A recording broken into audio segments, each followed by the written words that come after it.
নমস্কার, জয় শম্ভু। প্রিয় ভক্তগণ, আজ আমি একটি বিতর্কমূলক বিষয় নিয়ে আলোচনা করছি। যদিও এটি কিছুটা রাজনৈতিক, কিন্তু তারপরেও এটি আমাদের ধর্মের সাথে যুক্ত আছে।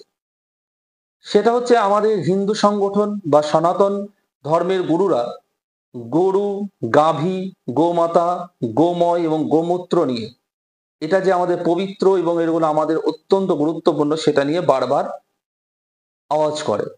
সেটা আমাদের হিন্দু সনাতনকে সাপোর্ট করা বিশেষ রাজনৈতিক দলও সেটাকে সাপোর্ট করে, কিন্তু বাকি তথাকথিত বুদ্ধিহীন শাস্ত্র জ্ঞানহীন ব্যক্তি তথাকথিত রাজনৈতিক নেতারা এটা নিয়ে খিল্লি করে। পাশাপাশি মুসলিম সংগঠনের লোকরাও এই নিয়ে খিল্লি করার চেষ্টা করে। তারা যে কতটা শাস্ত্র বিরোধী এবং তার এই বামপন্থী দলরা কতটা ধর্মহীন শাস্ত্রহীন জ্ঞানহীন সেটাই তুলে ধরছি এই শিব পুরাণের একটি বিশেষ বক্তব্যে। এখানে একটি বিশেষ শ্লোক আছে, শ্লোকে লেখা আছে নিত্যং নৈমিত্তিকং কাম্যং ত্রিবিধং লিঙ্গ পূজনম তদ উদ্ধহং সম্প্রবক্ষ্যামি শিবতুষ্টিকরং পরম অথ গতেহ সম্ভূত ঈশ্বরঙ্গ বিধিনা শিব নিত্যং সম্পূজিতং শীঘ্রং নারায়ণং সম্প্রসীদতি সুরাসু বৈর্মর্থ ম্যানে ক্ষীরোদাত সাগরোত্তমাৎ পঞ্চ গাব সমৎপন্ন সর্বলোকস্য মাতর।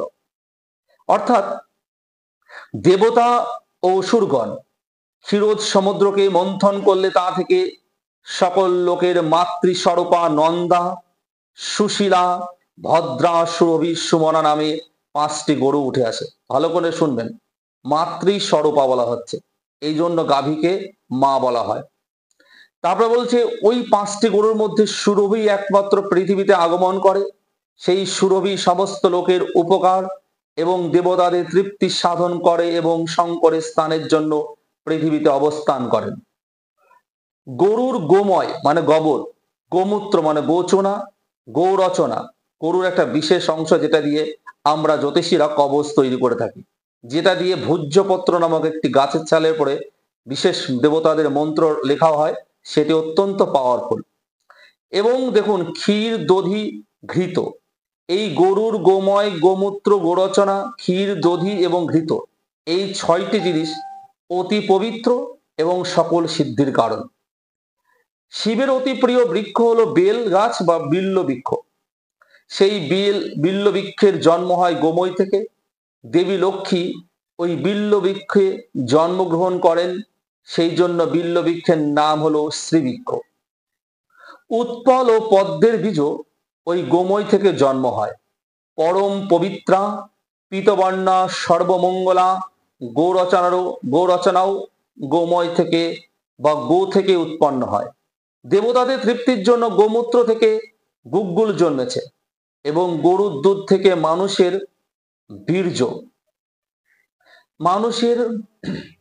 বীর্য ও দই থেকে মঙ্গল উৎপন্ন হয়। ঘি থেকে অমৃত তৈরি হয় এবং সুতরাং ঘি দুধ দই দ্বারা শিবকে স্নান করাতে হবে। পরে সুগন্ধি ঈষৎ উষ্ণ জল দ্বারা স্নান করাতে হবে। তারপর উত্তম গন্ধ দ্বারা পরিশুদ্ধ করতে হবে। এরপর ঠান্ডা জলে স্নান করাতে হবে।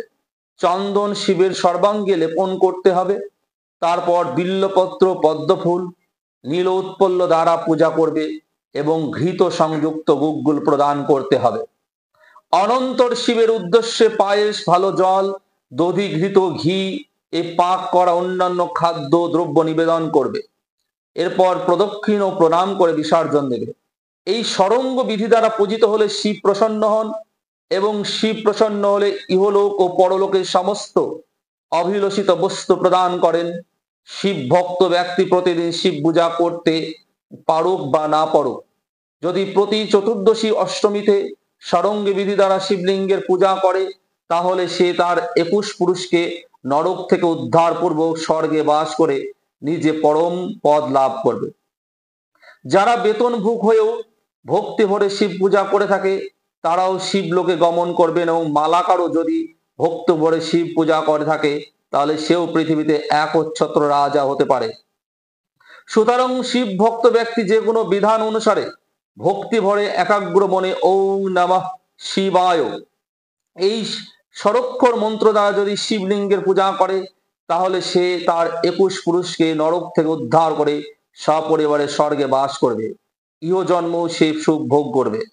যেসব ব্যক্তি দেব কার্যে নিযুক্ত হয় এবং ভক্তি ভরে সমস্ত দেব কার্য ভালোভাবে দেখে থাকে, সেই সব ব্যক্তিও নিযুক্তকারী প্রভুর সঙ্গে শিব পুরাণে গমন করে, শিবপুরে গমন করে এবং পুনরায় এই পৃথিবীতে ফিরে এসে বন্ধুবর্গের সঙ্গে সুখে বিপুল ঐশ্বর্য ভোগ করে।